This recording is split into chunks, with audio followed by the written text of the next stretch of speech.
ജില്ലയിൽ മാനദണ്ഡങ്ങൾക്ക് വിരുദ്ധമായി റവന്യൂ വകുപ്പിലെ ജീവനക്കാരെ സ്ഥലം മാറ്റുവാനുള്ള ഉത്തരവുകൾ റദ്ദാക്കണമെന്നാവശ്യപ്പെട്ട് ജോയിന്റ് കൌൺസിലിന്റെ നേതൃത്വത്തിൽ പ്രതിഷേധം സംഘടിപ്പിച്ചു. സംസ്ഥാനത്ത് ഭരണമാറ്റം സംഭവിച്ച ദിവസങ്ങൾക്കുള്ളിൽ തന്നെ ആലപ്പുഴ ജില്ലയിൽ റവന്യൂ വകുപ്പിൽ ചട്ടവിരുദ്ധമായി സ്ഥലം മാറ്റ ഉത്തരവുകൾ ഇറക്കുന്നുവെന്നാരോപിച്ചാണ് ജോയിന്റ് കൌൺസിൽ പ്രതിഷേധവുമായി രംഗത്തെത്തിയത്.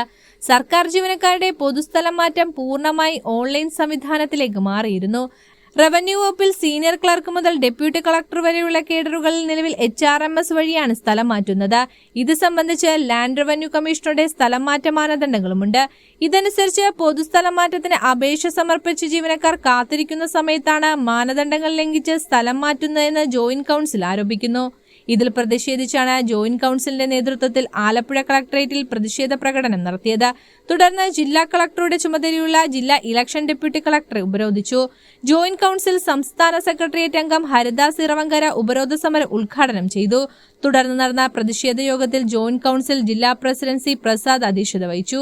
പ്രിയപ്പെട്ടവരെ, ഇവിടെ കേരളത്തിലെ സർക്കാർ ജീവനക്കാരുടെ മേഖലയിൽ ഒരു പൊതുസ്ഥലം മാറ്റ ഉത്തരവ് നിലവിൽ വന്നത് ഈ ചെങ്കൊടി പിടിച്ചുകൊണ്ടിരിക്കുന്ന ആളുകളെ സംരക്ഷിക്കുന്നതിന് വേണ്ടി മാത്രമല്ല, ജീവനക്കാരെ സ്ഥലം മാറ്റി ആ സ്ഥലം മാറ്റത്തിലൂടെ പണം കൈപ്പറ്റുന്ന ഒരു സാഹചര്യമായിരുന്നു കേരളത്തിൽ.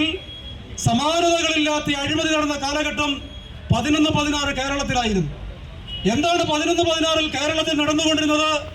കേരളത്തിലൊരു സർക്കാർ ജീവനക്കാരനെ അതേത് വകുപ്പിലാണെങ്കിലും എങ്ങോട്ട് മാറ്റുന്നതിനും ഒരു പൊതു മാനദണ്ഡം നിലവിലില്ലാത്ത സാഹചര്യമായിരുന്നു. എന്ന് പറഞ്ഞാൽ ചരിത്രത്തിലില്ലാത്തവണ്ണം കേരളത്തിൽ നടന്നിട്ടുള്ള ഏറ്റവും വലിയ സാമ്പത്തിക കുംഭകോണം നടന്നത് കേരളത്തിലെ സർക്കാർ ജീവനക്കാരുടെ മേഖലയിൽ സ്ഥലം മാറ്റത്തിലൂടെയാണ് എന്നുള്ളത് പരസ്യമായ രഹസ്യമാണ്. ജോയിന്റ് കൌൺസിൽ സംസ്ഥാന കമ്മിറ്റി അംഗങ്ങളായ M. Anilkumar, VS Sooraj, Dhanya Ponnappan, A. Sabeena, ജില്ലാ ജോയിന്റ് സെക്രട്ടറി P. സുരേഷ് തുടങ്ങിയവർ സംസാരിച്ചു.